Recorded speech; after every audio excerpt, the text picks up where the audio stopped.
경기도 수원의 한 아파트. 경찰들이 아파트 정문을 막고 외부인의 출입을 통제하고 있습니다. 협조 좀 부탁드리겠습니다. 주민들께서 많이 불편해하세요. 어제 오후 이곳의 한 주택 안에서 영아의 시신 2구가 발견됐습니다. 시신 발견 장소는 집안 냉장고. 냉동실 안에는 2018년 11월, 2019년 11월생 여자와 남자아이가 비닐에 쌓인 채 보관돼 있었습니다. 현장에 있던 30대 친모는 경찰 추궁해 범행 일체를 자백했습니다. 두 아이 모두 병원에서 출산한 뒤 하루 만에 집과 병원 근처에서 목을 졸라 살해했다고 실토한 겁니다. 살해 이유로는 경제적 어려움을 댔습니다. 경찰 조사에서 여성은 남편과 콜센터에서 일하며 자녀 셋을 키우고 있는데 다시 아이가 생기자 생활고를 우려해 범행을 저질렀다고 진술했습니다.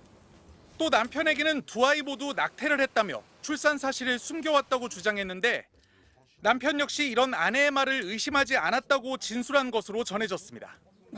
이번 범행은 병원에 출산 기록만 있을 뿐 출생 신고는 되지 않은 사례를 관계 당국이 확인하는 과정에서 드러났습니다. 수원시는 보건당국으로부터 미심쩍은 정황을 전달받은 뒤 현장 조사에 나섰는데 친모가 이를 거부하자 이달 초 경찰에 수사를 의뢰했습니다. 어제 현장에서 여성을 긴급 체포한 경찰은 5시간에 걸친 1차 조사를 마친 뒤 영아 살해와 시신 유기 혐의로 구속영장을 신청했습니다. 경찰은 또 남편을 상대로는 부인의 범행 과정에 개입했는지 등을 집중 조사할 방침입니다. 구급차가 병원으로 들어옵니다. 문이 열리자 간호사가 무언가를 수건으로 감싸 안고 급히 뛰어갑니다. 버려진 갓난아기를 신생아실로 옮겨 치료하기 위해서입니다. 오늘 오전 7시쯤 경남 밀양시의 한 주택에서 여자 아기가 발견됐습니다. 탯줄도 잘리지 않은 아기는 이곳 헛간에서 담요에 쌓인 채 발견됐습니다. 이 주택에 살고 있던 79살 할머니는 아기를 발견한 뒤 곧바로 마을회관으로 데리고 가서 마을 주민들과 함께 아기를 씻기고 탯줄을 자른 뒤 신고했습니다. 아침에 내가 자고 문 열러 간겠네 그랬대. 봐요 우리 해관 사람들 또 가가 모욕시고 그랬더니.